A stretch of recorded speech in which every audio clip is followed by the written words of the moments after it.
am paa bi am na ñaari jabar sëy nag moom 40 ans mosut a xam bànneexu sëy yaa ngi may dégg te ñaari jabar leer de ñëw ci garam place paa yi di ko kaañoo na ko yow seen jóob mag mu toll na yow 40 ans nga dund ko sa ñaari jabar ker saara ci bàyyi waaye ñàkk nga fayda de wutul gone gu ndaw magum jëm mu xamoo bànneexu sëy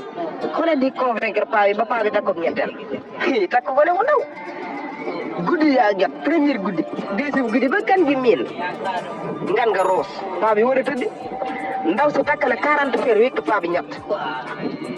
yaa ngi may dégg muy 43 takk na 40 fer wékk paa bi 3 fer mooy 43 fer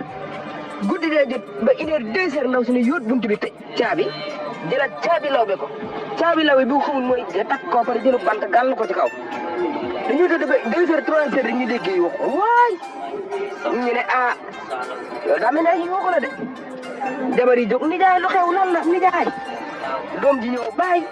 ba caag mu ne waay ñu ne baay waxa damay daaj ci buntu bi de lu xew paa bi jékki-jékki daan ne dem leen tëdd ba suba ak jàmm yàbbi na ko